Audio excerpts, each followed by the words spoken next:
रंजीत सिंह जी महाराज। मैंने कभी ख्वाब में नहीं सोचा था कि हमारी बेटी ये सयानी हो करके हमारी नाक को कटवा लेगी। काश अगर मुझे ये मालूम होता तो मैं बचपन में ही इसका गला दबाकर इस हरामजादी को मार डालता। महाराज आप हमारी बातों पर यकीन नहीं करते थे और आज अपने आंखों से नजारा देख लिया है। वाकई में तुम्हारी बात सच निकली रंजीत सिंह। जाओ उस हरामजादे को ले आओ और इसी वक्त उस हरामजादे को फांसी के तख्ते से छुला दो। नहीं राजन, ऐसा मत करिए। इसे अपने हाथों से मौत की सजा मत दीजिए। महाराज, इसका पिता सेनापति बलबीर सिंह वो आपके देश की भलाई के लिए सीमा सरहद पे तैनात है राजन, और उसे आप एक बेटे की तरह मानते हैं। महाराज, मैं तो चाहता हूं कि ये फैसला छोड़ दीजिए बलबीर सिंह पे।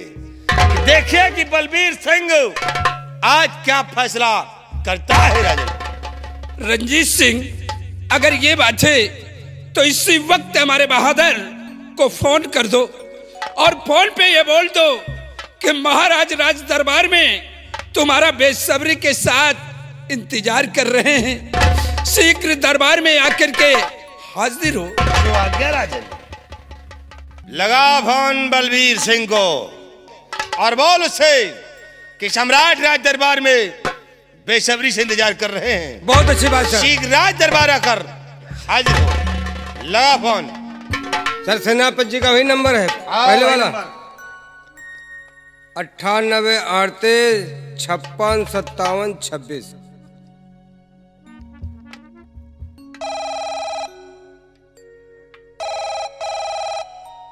हेलो, कौन?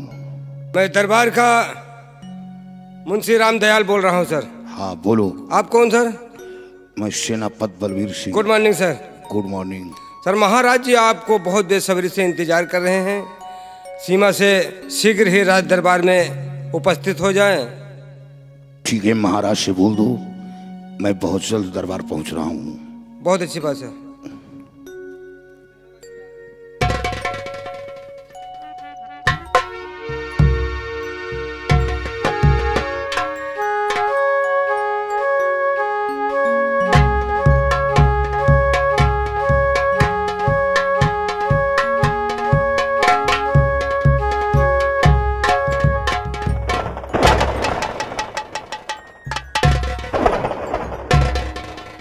फरमाइए हुजूर, किस लिए याद किया गया?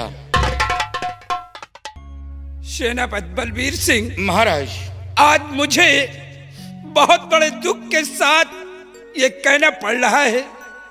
क्या हुआ महाराज?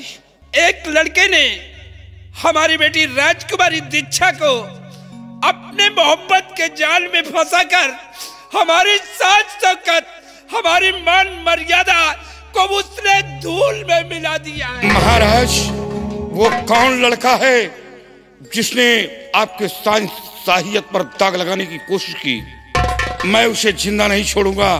वो कौन लड़का है? मैं उसके खानदान को मिटा दूंगा। बलबीर सिंह, उस लड़के की पहचान बताने की कोई जरूरत नहीं है। वो लड़का इस वक्त हमारे कैद खाने में बंद है।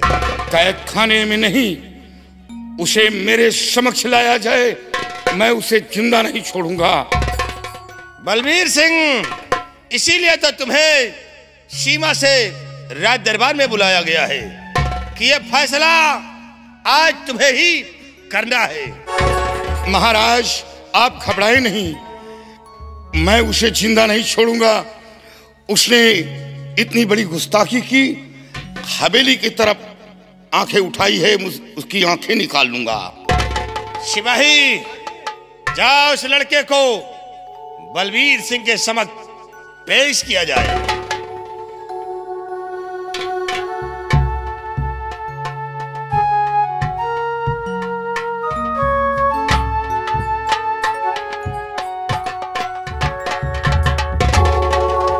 कौन? अफसोस मैं ये क्या देख रहा हूं, मैं ये क्या देख रहा हूं।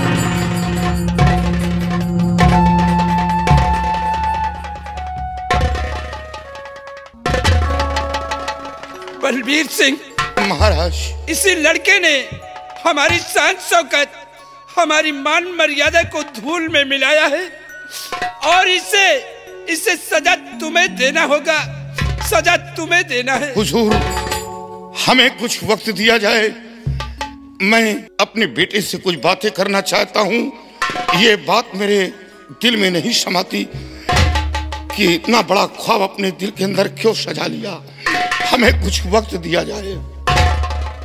बलबीर सिंह, अगर ये बात है तुम अपने बेटे से कुछ बातें करना चाहते हो तो तुम्हारे लिए 5 मिनट का टाइम है, लेकिन 5 मिनट के बाद ये फैसला तुम्हें करके देना होगा। सिपाहियों व मंत्री रंजीत सिंह, सब लोग हमारे साथ आओ और दीप सिंह की हथकड़ी खोल दो।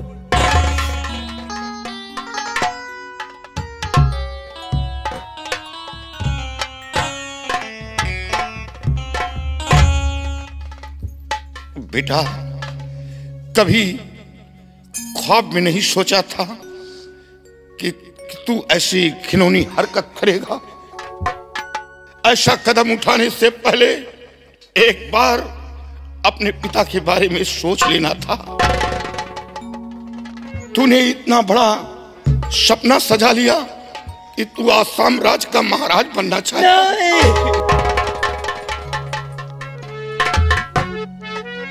अरे मेरे लाल, तूने क्या गजब कर दिया।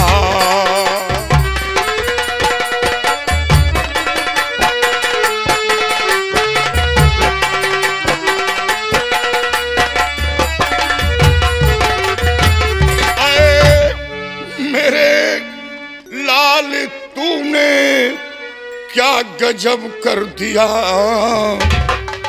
सच बता मेरे नूरे नजर।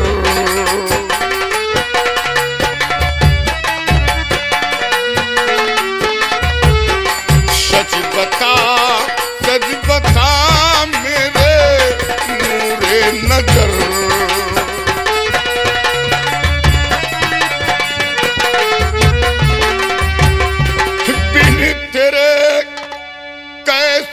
जिंदा मैं रह पाऊंगा, बिन तेरे कैसे जिंदा मैं रह पाऊंगा। सजा देना पड़े ना करूं फिर गुजर।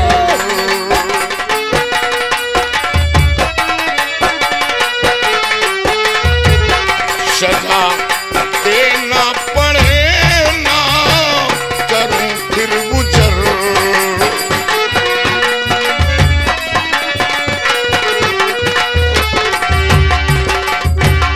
बता, ऐसा तूने क्यों किया, ऐसा तूने क्यों किया।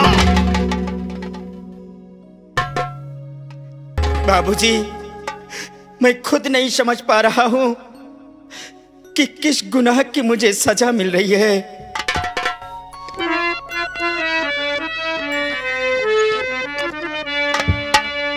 कुछ समझ में पिता मेरे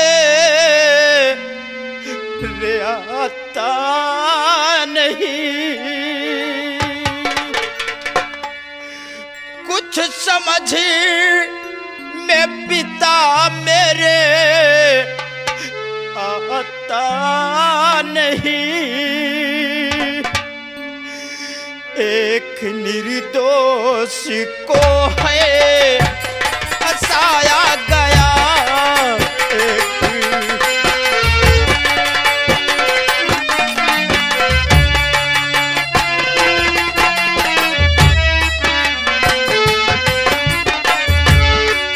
माजरा कुछ समझ मेरे आता नहीं।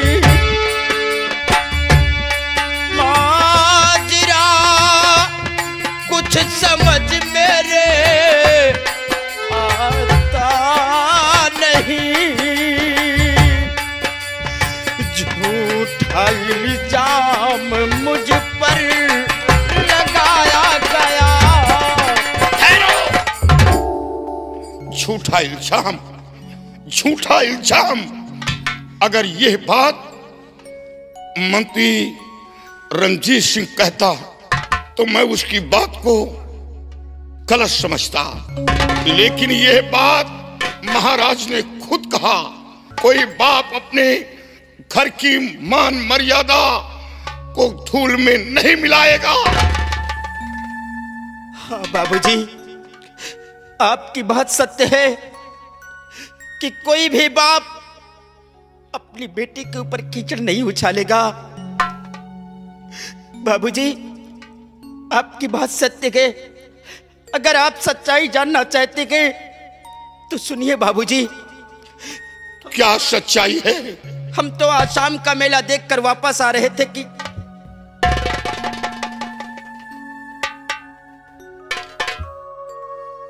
सेनापति बलबीर सिंह, हुजूर, क्या सोचा और क्या समझा?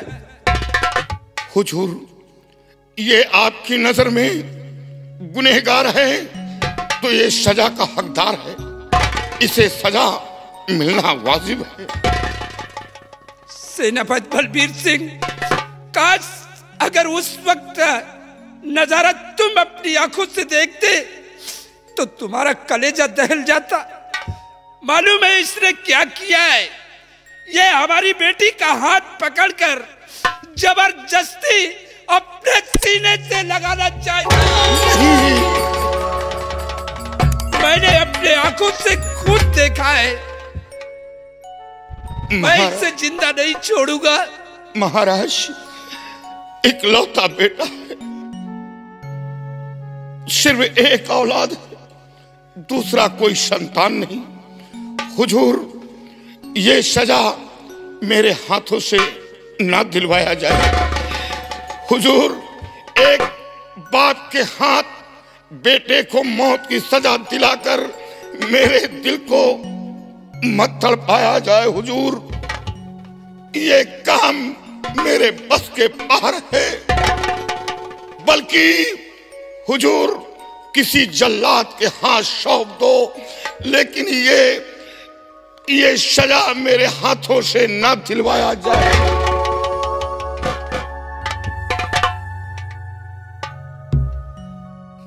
नहीं बाबूजी, आज हमारी वजह से आपको भरे रात दरबार अपना सर झुकाना पड़ रहा है। बाबूजी, इस कोर्ट के अंदर मैं गुनहगार साबित हो गया हूं। बाबूजी, मैं आपसे हाथ जोड़कर रिक्वेस्ट करता हूं कि आप किसी जल्लाद के हाथ न सौंप कर आप अपने हाथों से मेरा गला दाब कर मुझे मार डालिए और आप अपना फर्ज पूरा कीजिए। पापा, फर्ज पूरा कीजिए। नहीं बेटा, नहीं। जिन हाथों से तेरी परवरिश की, उन्हीं हाथों से तेरा गला घोंट दूं। नहीं, मैं ऐसा नहीं कर पाऊंगा। महाराज, हमेशा आपके इशारे पर मैं अपनी जान की बाजी लगाने को तैयार था। इतना बार मेरे साथ करें कि एक बाप के हाथ बेटे को मौत की सजा मत दिलवाए। हुजूर, मत दिलवाए। बलबीर सिंह, अगर तुम अपने बेटे को मौत की सजा नहीं दे सकते हो अपने हाथ से, तो तुम चुपचाप सीधे यहाँ से चले जाओ। इसने हमारी शान शौकत को धूल में मिलाया है। मैं इसे जिंदा नहीं छोड़ूंगा। चला जाऊंगा हुजूर, चला जाऊंगा। जाओ बेटा, कुछ नहीं कहूंगा। जब ये माजरा तेरी मां सुनेगी, वो तो आत्महत्या कर लेगी। तेरी मां तुझे देखकर जीती है, तुझे देखकर उसके दिल पर तो पहाड़ ऐसा टूट पड़ेगा, वो खत्म हो जाएगी, जिंदा नहीं बचेगी। जाओ बलबीर सिंह, वक्त को बर्बाद मत करो। जा रहा हूं। जाओ, यहाँ से निकल जाओ।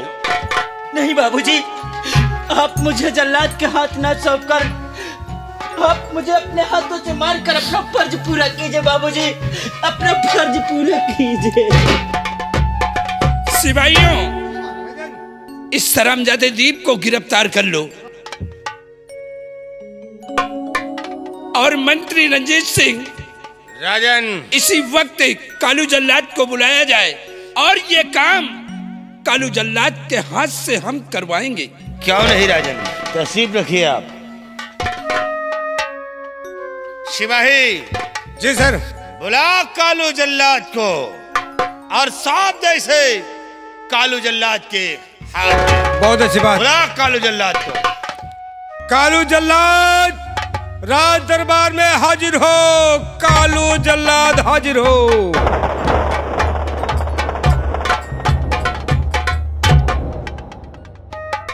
मेरे दानवीर सम्राट, आज भरे दरबार कालू जल्लाद को किस लिए याद किया गया हुजूर? जल्लाद, इस लड़के को बियाबान जंगल की तरफ ले जाओ और उसी बियाबान जंगल में इसका कत्ल कर दो और इसकी दोनों आंख और इसका कलेजा निकालकर लाकर हमारे सामने हाजिर करो। सिपाहियों, जल्लाद को दे दो इसे।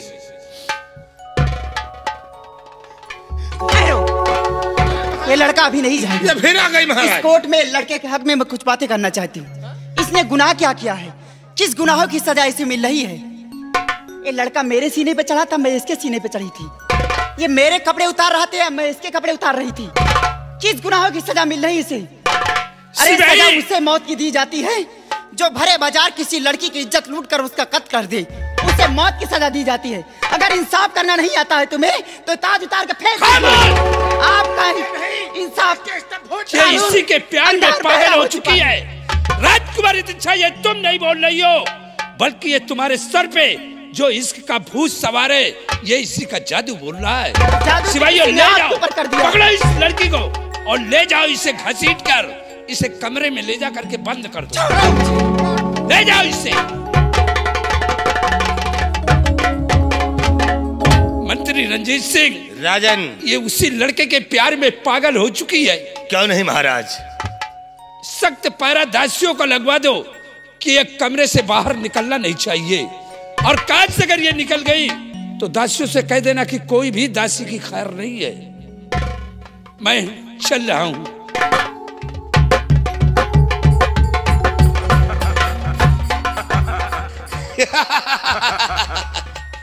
दीप सिंह, ले गया तुझे जल्लाद, ले गया जल्लाद, मौत के घाट उतार देगा।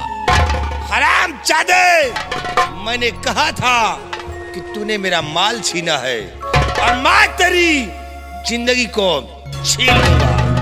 बलबीर सिंह, बहुत बड़ा नाज था तुझे, और देख तेरा सर भरे दरबार में झुका दिया है।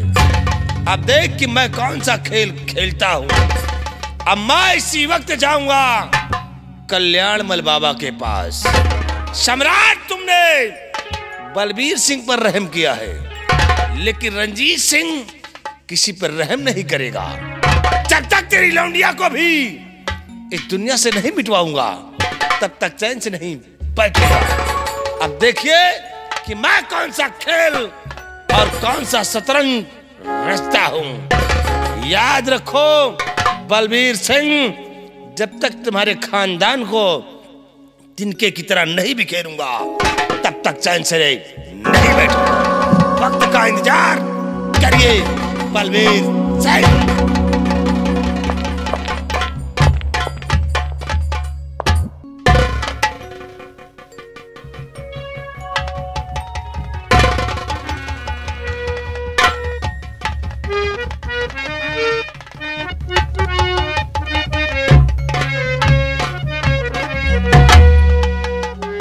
जल्लाद, जब मुझे मौत की सजा मिल गई है तो आप खड़े होकर सोच क्या रह गए?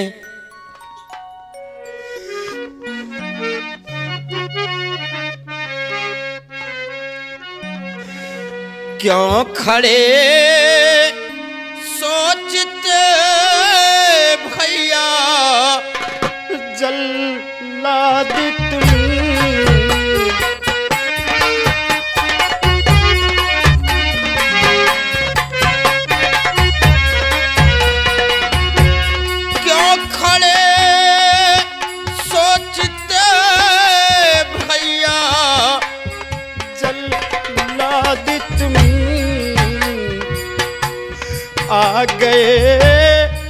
बीच जंगल पिया पानी में आ गए।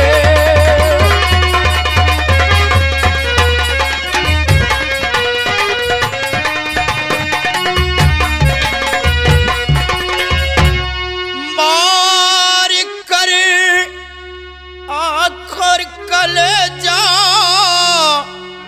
निकालो मेरा, मार कर आखिर कलेजा निकालो मेरा, जाके हाजिर करो राज दरबार में।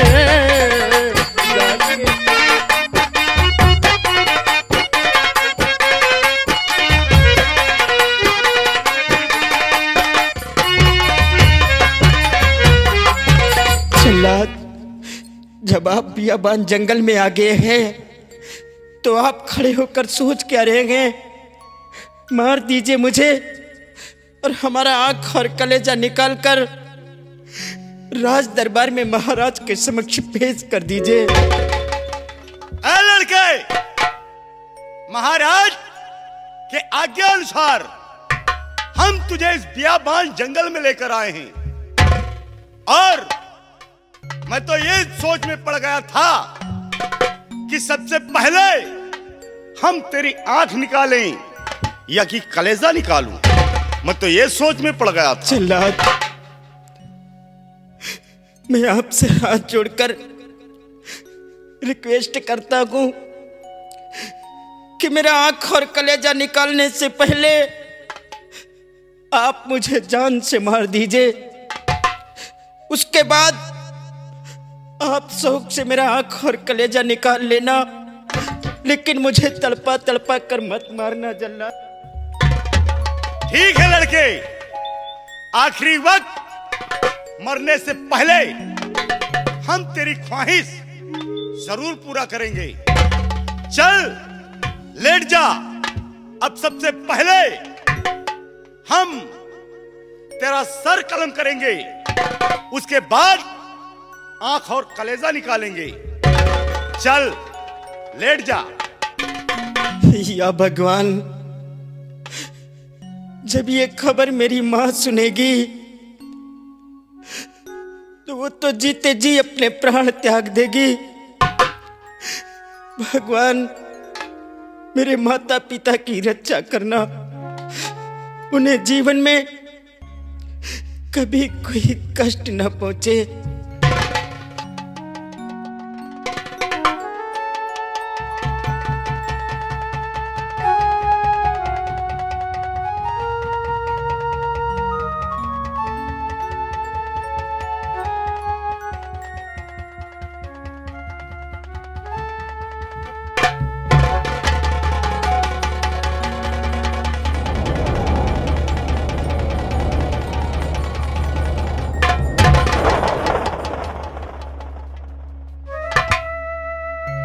भगवान, आज मेरे इन हाथों को क्या हो गया?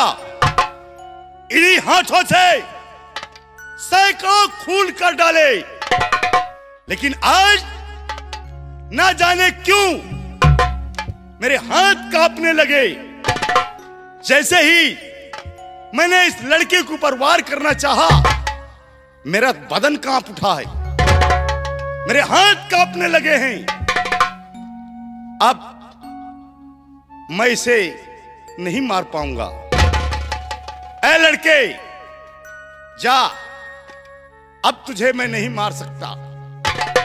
जब मुझ जैसे खतरनाक जल्लाद तेरा कुछ कर नहीं पाया, तो आज के बाद इस संसार में तुझे मारने वाला कोई पैदा नहीं है।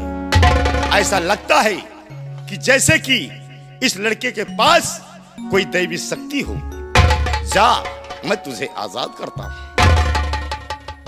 लेकिन जल्लाद, अगर आप मुझे नहीं मारोगे, हमारा आंख और कलेजा निकाल कर महाराज के समक्ष पेश नहीं करोगे तो वो लोग तुम्हें जान से मार देंगे। यहां तक कि सिर्फ तुम्हें ही नहीं, तुम्हारे बीबी बच्चों समेत तुम्हें फांसी पे चढ़ा दिया जाएगा। इसलिए जल्लाद, हमारे लिए अपनी जान जोखिम में मत डालिए, मुझे मार डालिए जल्लाद, मुझे मार डालिए। हाँ बेटा, तू ठीक कहता है कि महाराज के सामने आंख व कलेजा न पेश किया तो महाराज मुझे भी फांसी के तख्ते पे झुला देंगे। लेकिन बेटा तुम घबराओ नहीं, ये काम मेरा है। मैं इसी बियाबान जंगल में जाकर किसी मृग को मारकर उसका आंख और कलेजा निकालकर मैं महाराज के सामने पेश कर दूंगा। लेकिन बेटा अब मैं तुझे नहीं मार सकता, मैं तुझे रिहा करता हूं।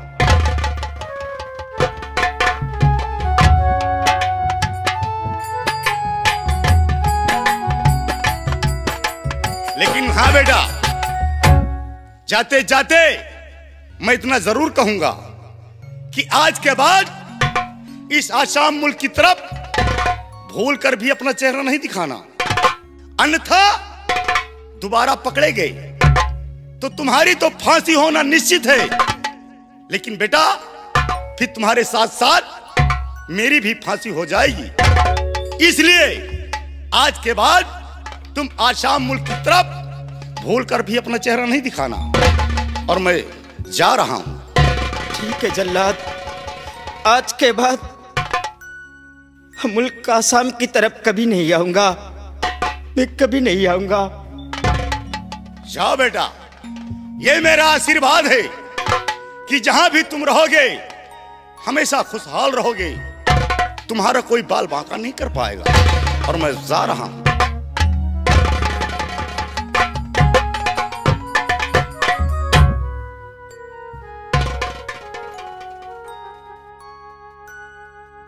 या भगवान,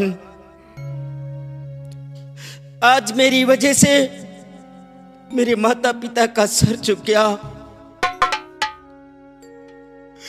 मेरे पिताजी जिस रास्ते से गुजरते थे लोग उन्हें सलूट किया करते थे, लेकिन आज जिस रास्ते से गुजरते हैं वो अपना सर झुकाकर गुजरते हैं। सोचा था कि जल्लाद ले जाएगा, मुझे बियाबान जंगल में मार देगा, लेकिन उसने भी मेरी जिंदगी को बख्श दिया गए। हम अपने माता पिता का झुका हुआ कभी सर नहीं देख सकता। जल्लाद ने तो मेरी जिंदगी को बख्श दिया है, लेकिन ये जो सामने पहाड़ी दिखाई दे रही है, इसी पहाड़ी से कूदकर हम अपनी जान दे देंगे, लेकिन मैं अपने माता पिता का झुका हुआ कभी सर नहीं देख सकता। भगवान,